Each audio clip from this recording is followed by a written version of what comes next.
Hi guys, I really want to tell you a story today. So, once there was a garden, and in this garden were many different type of trees. Orange trees, apple trees, plum trees, pineapple, a pear, and there were also some bushes like rose bush and other bushes producing flowers. But there was one particular tree that was very sad. And so others came and asked, "What happened to you? Why are you so sad?" And the tree said, "I can't produce any fruits and flowers like you guys can. I think there's something wrong with me." So, with good intention, the different trees and bushes came to the sad tree every day and they gave it advice. So, only if you focused more, maybe with this focus and concentration, you could produce pears. Only if you could maybe work a little bit harder, you could produce roses like I can. Look at me. I've produced so many roses. But no matter what the tree did, it just couldn't produce any fruits and flowers. And so one day there was a wise owl that flew over and sat on the sad tree and asked, like, "Why are you so sad? Like, other trees seem to be happy, and you're the only one that is not. What happened?" And it said, "Well, I think I have a problem. I don't know who I am. I can't produce any fruits and flowers like others can." And the wise owl said, "I don't think you have a problem. I might have a solution for you." And so what the wild owl advised the tree to do is to go inside, close its eyes, and listen to the inner voice. And the sad tree asked, "How do I do that?" Well, the owl said, "Well, you just sit still, close your eyes, and listen. And the answer that you're going to hear, the first thing that you're going to hear, is going to be the answer that you need." Do you know that you have an inner voice? Well, if you complain and you remain sad and complain every day, then you can't hear your inner voice. So the tree decided to follow the advice and it sat down, closed its eyes, and started listening. And soon after, it started hearing the inner voice. So, do you know what the inner voice said? It said to the tree, "You need to stop trying to produce fruits and flowers because this is not the essence of who you are. You are a redwood. Your purpose is to grow tall and majestic, is to spread beauty around you in the garden where you are. Your job is to provide shelter to birds and shades to other animals." So, for the first time, the sad tree felt its true power. I love this story because it's there's analogy to the story of many empaths. Not everyone, but many empaths. And until we stop projecting our sensitivities and until we start embracing our true qualities, our wonderful qualities that we have, we will not be fulfilled and we will not thrive in life and we may remain sad like the sad tree.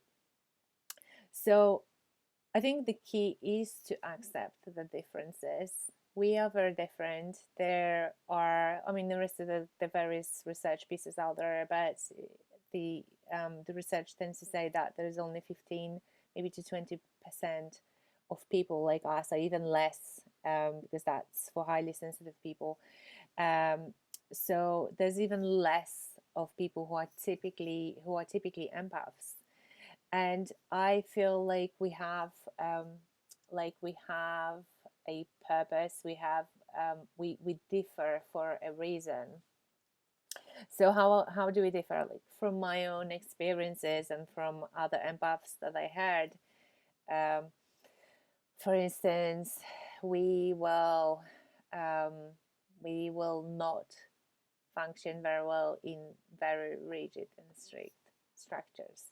We value freedom, and we also love having a creative outlet, and we also work or function according to certain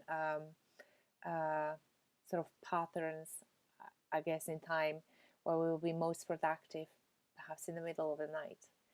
And so when we are being put in rigid structures from 9 to 5, and we have to do jobs that are very prescriptive, we will not be happy. We also very often need to be doing something that aligns to our values. We often driven by some kind of higher purpose, and we want to do good in life. So if we do something, or if we don't do something that aligns with that higher purpose, we will not be very happy. We love deep conversations with people, and we will not make good friends with people who don't get us. So we need to be looking for people who are more like us, and we will start drawing our own power from that. I also like the most important, I guess, quality of ours is that we care. We care about other people. We care about how we do our jobs. We're very conscientious, and when we are in environments that don't care about people and then don't care about doing jobs really well and really thoroughly, we will be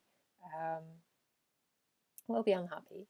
So my own experiences of having to deliver very quickly things, I mean, that was a little bit of a drama, because I really wanted to do well and give 150% to the project, to the piece of work that I was doing, and sometimes I just had to do it real quickly. So it's very disheartening for empaths to be part of this achieving, and working to tight deadlines culture that many of us are part of, and that are a societal standard, really, in many places. It's valued. So I feel like empaths have this purpose in life, and I wonder whether you agree with me or not, but a lot of us, and most of us, care and are very, very loving, and if we get in touch with our true nature. And I think there's a reason why we are like this. There's a reason why there's only a few of us in this world that feel so deeply and feel other people so deeply. um, and my point of view is that we are really here to restore humanity in the world. And so what is humanity? Humanity is the ability to love and to discern with our heart. So, and we can do that so well. It's our natural ability to feel and love. And that's why I feel like we need to stand in our power. Like, it's our job and responsibility to embrace that and to step into this power, and to help the world become a more sort of tolerant, harmonious, and loving world. I know there are many places in the world that are already like this, and I truly appreciate it. But I also feel like there are structures out there that are heartless, and where people are not thriving. And so I think that it takes one act of kindness at a time, one day at a time, one empath at a time, to start shifting this world that has been very sort of masculine energy orientated. And I feel like the world is changing, and we play an important role in restoring the balance between the masculine and feminine energies. So there's some food for thought for you, and I wonder whether you agree with me or not. So please feel free to comment, and I wish you a really wonderful day. Take care, much love.